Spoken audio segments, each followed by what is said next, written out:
Today is an incredibly exciting day and one you guys have been waiting for a very long time. First and foremost, you're gonna notice 3 tanks are missing out of the rack we literally just built. And that's simply because I had to take them outside and wash them. You see, today we're moving the flowerhorn fry out to the aquarium gallery into those 15-gallon tanks, which is just temporary, just for a couple of weeks until I set them up a larger grow-out tank. But if I move them, I can shut this system down and shut this one down. Well, I gotta move Tyrese and I gotta move Denzel. Tyrese is my Fahaka puffer. Denzel is the black diamond stingray. But before I do that, I have some news and not all of it's good. Let's start with the bad news.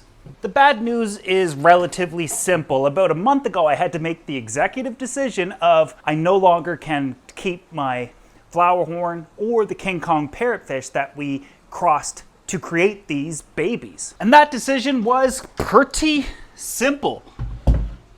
I couldn't keep the mother and the father anymore for 2 reasons. They couldn't be together and they couldn't really be apart anymore. If I keep them together, they won't stop breeding. So obviously the other option is maybe I should separate them, but I don't really have extra 50 to 60 gallon tanks and space to keep them separate.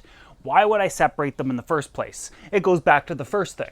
Well, all that breeding they were doing and producing all of that fry meant that I had to kind of keep the fry with the parents. But the flowerhorn was so aggressive. He was constantly jumping so much, attacking the front glass, jumping at everything. Super aggressive. That's kind of what you're looking for in a flowerhorn in the first place. However, all that jumping, he's got to hit something. And he was hitting his gigantic nuchal hump.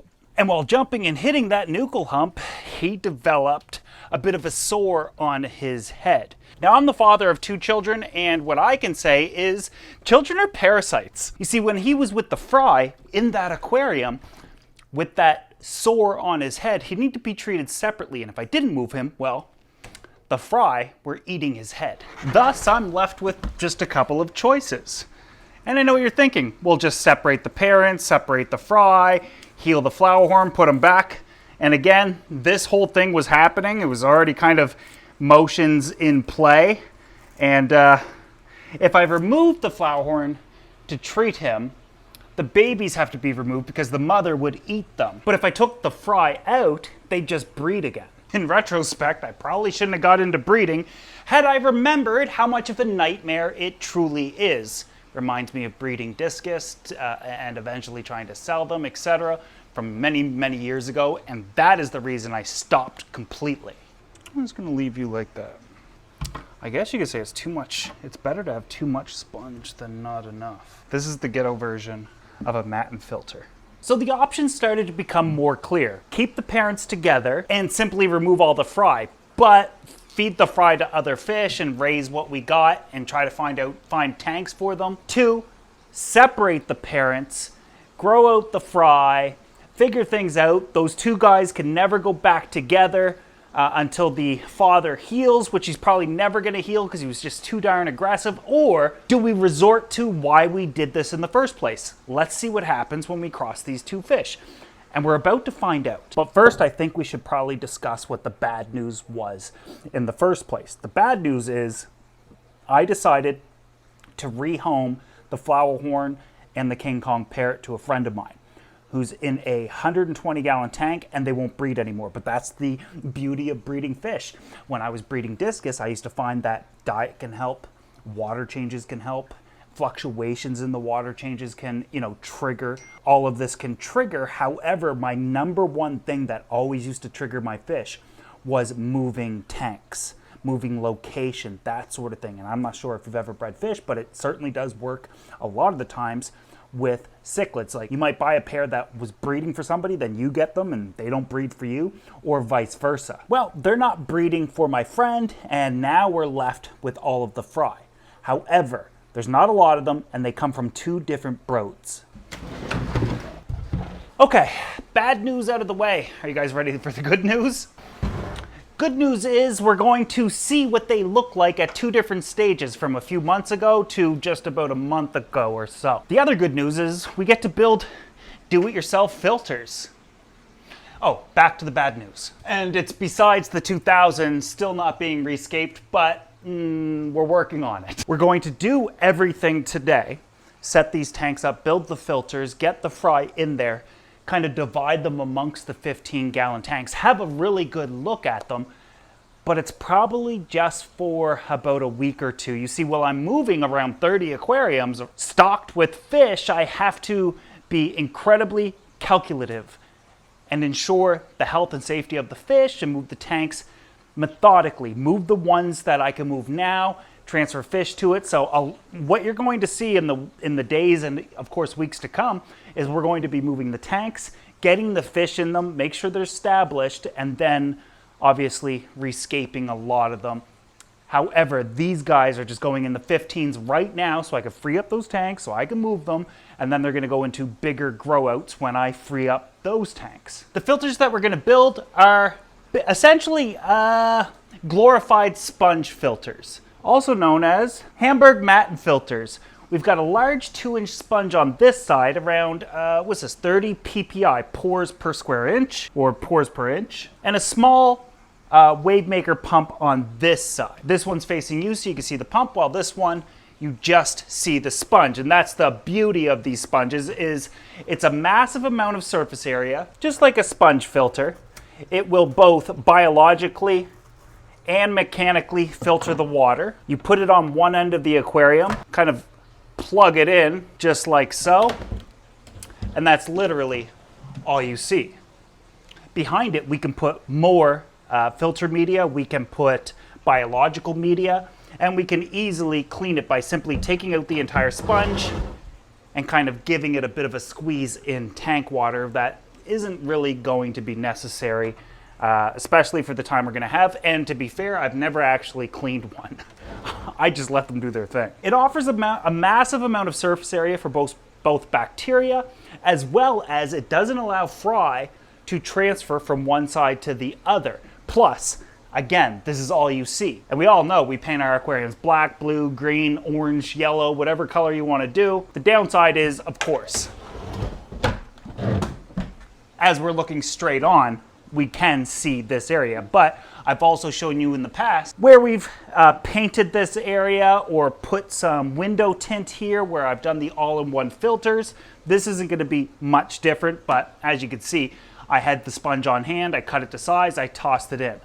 I only have 2 of these pumps though, so we're going to have to divide all these fry between the 2, which means we're going to have to put them in by size. It's fine because they're not going to be in here for probably not much longer than a week. You guys will see this video, and then the next video you see on these tanks, they won't exist anymore. They'll be up here, but they will be scaped with probably shrimp, because that's what's in the rest of the other 15-gallon tanks on the top of this rack. If you guys don't remember, I got to finish topping them off and doing a few other things, fixing the lights, that sort of thing, but kind of moving as fast as I can here. You'll remember that these were Tamara's tanks. They all got shrimp in them.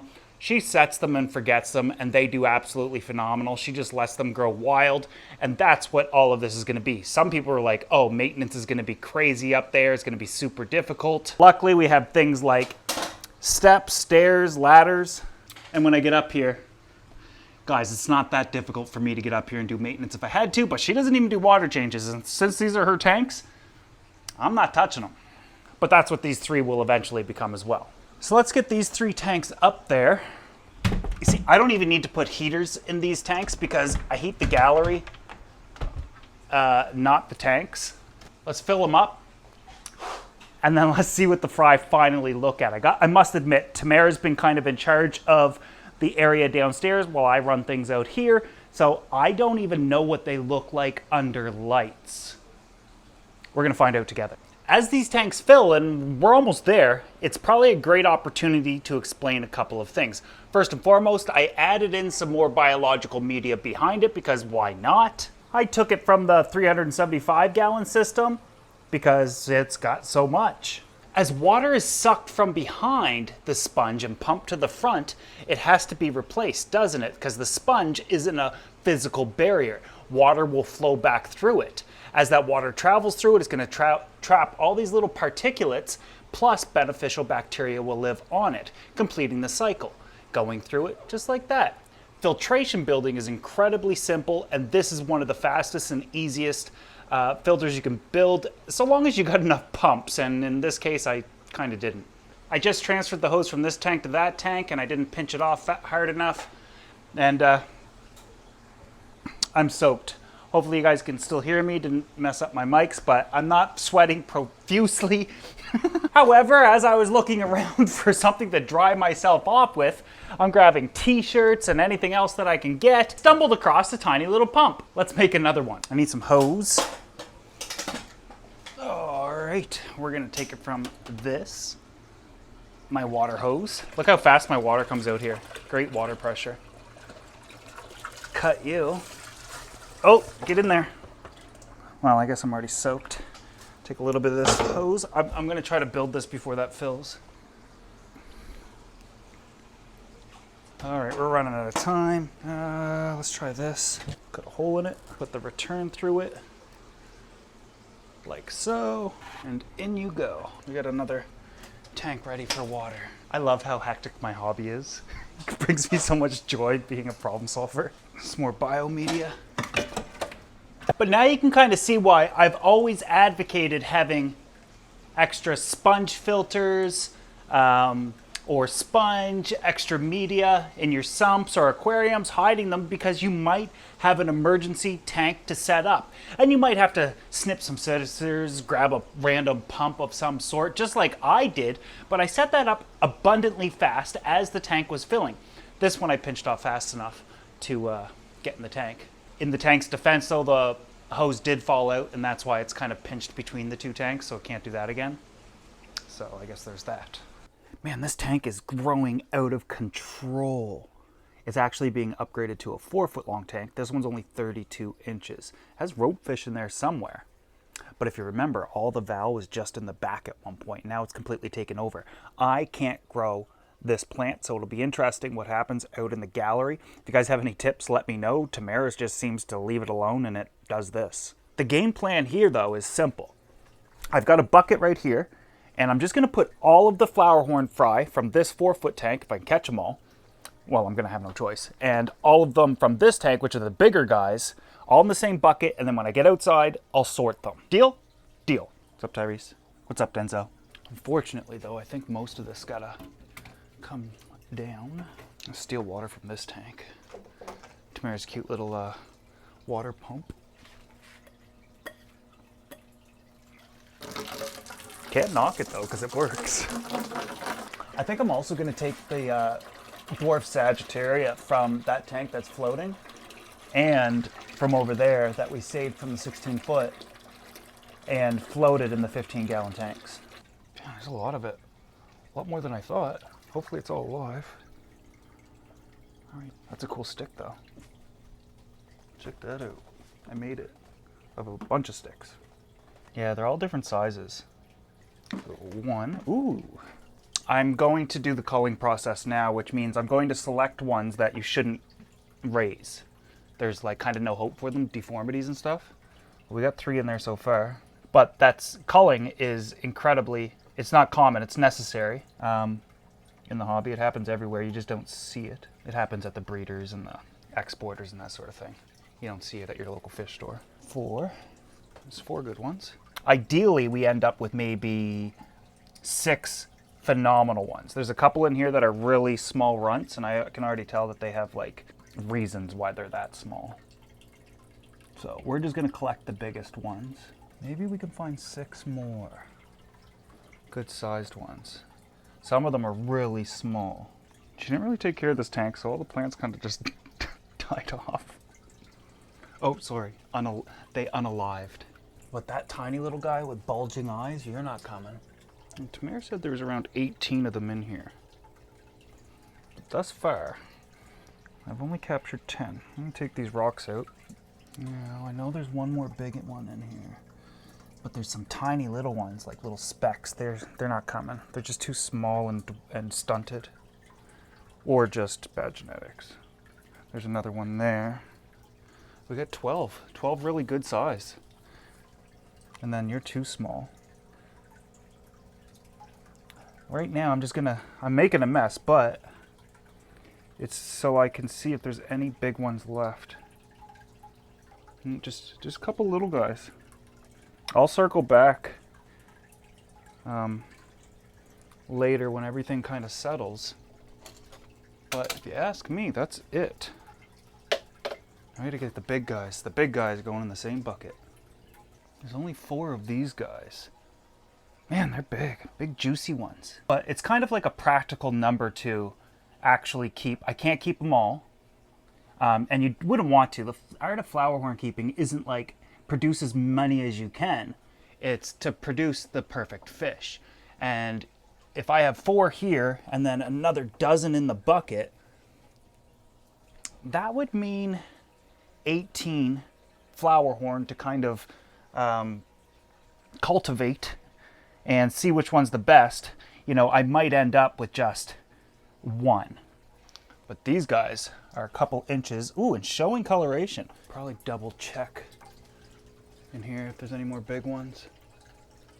I almost hope not, just so I have the perfect number. I'm actually hoping to end up with like 4 really good ones, because I have a spare 4 15-gallon tanks. I have 40-gallon breeders. I shouldn't even say I have 4 spare. I have a ton of spare tanks, but realistically, to kind of groom them into a really nice flowerhorn, you don't want a whole lot of them. Yeah, that's just a little fella there. He's just a speck. But anyways, I saved a bunch of the plants as well. And when I say a bunch, it's a lot of, look, we've got some cryptocorin, we got some dwarf sag. This is gonna come in handy for the new scapes. All right, let's get these guys out into the 15s and finally see what they look like. Okay. This is a lot of plants and I technically don't know where I want to put them all. Gotta be careful because sometimes your fish can get tied up in these plants a little bit. Might be too many plants to float. I don't see any fish in there, do you? Oh yeah, the size differences are noticeable. What we'll do here, I'll put the big ones in this one. And then the next size in this one. Ooh, he's a biggie.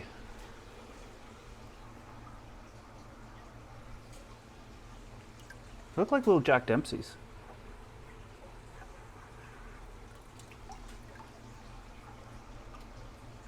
I'm gonna put some plants in there right away because these are bare tanks, but ideally that's how you should keep them anyway. They're already hiding, so I kind of want to give them something right away.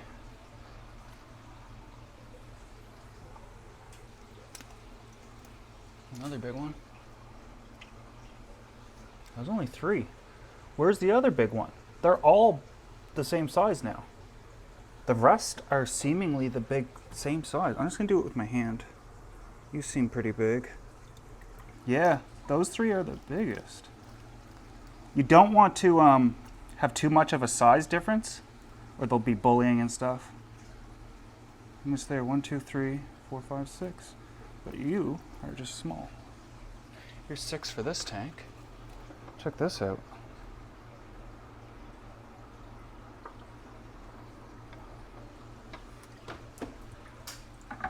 Unless one got out, fell over here, or get like stuck in the plants or something, eh? I don't think so.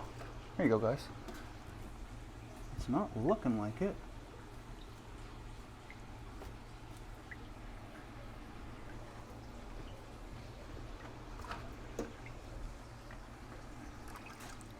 How many's left? 1, 2, 3, 4, 5, 6, 7. Oh, there's a big one. They're all starting to look the same size. These ones are all kind of the same size, kind of. Interesting. Just like so. All right, let's give these guys a few minutes to kind of settle in as much as they can, and then we'll take a look at them. It's gonna be somewhat difficult to see them because after adding in these plants, all the roots, kind of all the dead roots were like ripping off. But as you can see, it's sucking onto the sponge, which is fine. But now we can kind of get a better look at this tank and these guys. and they're starting to look like tiny little cichlids. I would say they definitely look like little Jack Dempseys. Then we go up a size, and we're getting even bigger and even more color. And then finally we get to the biggest ones, and that's where we can really see the difference in sizing and stuff. So it's going to be interesting long term to see how these guys all develop, start getting their coloration. They are starting to get some iridescence and on the sides of them, but this is why flowerhorns cost so much darn money, because even if you had 100 of them, maybe only 3 make it to actual market. And that's why you see like a flowerhorn for $600, $700, $800, is because how much time went into and the selective process. And a flowerhorn might only have 1 or 2 really good ones, unless these are like proven champion breeders. But we'll see what happens. And I think this is far more exciting to follow along with than having the flowerhorn constantly fighting, constantly picking problems and fights, and it's little babies. And I don't want to be overwhelmed with flowerhorn. You guys also have to remember that I'm only in Truro, Nova Scotia, Canada. Look at this guy here. And it'd be really difficult. You know, I could probably sell 50 to 100 of them, but then I got to look at shipping, and I'm on one part of the country and I can only ship within Canada, and it's just, I don't want to be doing all that. But we definitely have the 4 biggest in here. It's, if I had to guess, we have probably 2 males and 2 females in there. But that one's definitely the most aggressive. We'll see what these guys look like long term. Let me know what you guys want me to do with them. And if you're excited to kind of follow along with this build. But this is 3. Now we have 8 of the tanks up here. Now I got to move the 9 big ones in here, and then the 180s, and lots of work to do. And I've got to have it done within about, well, under 2 weeks. So wish me luck. Hope you enjoyed this video though. If you did, make sure you give it a thumbs up. Subscribe if you haven't already, and I will see you guys in the next video.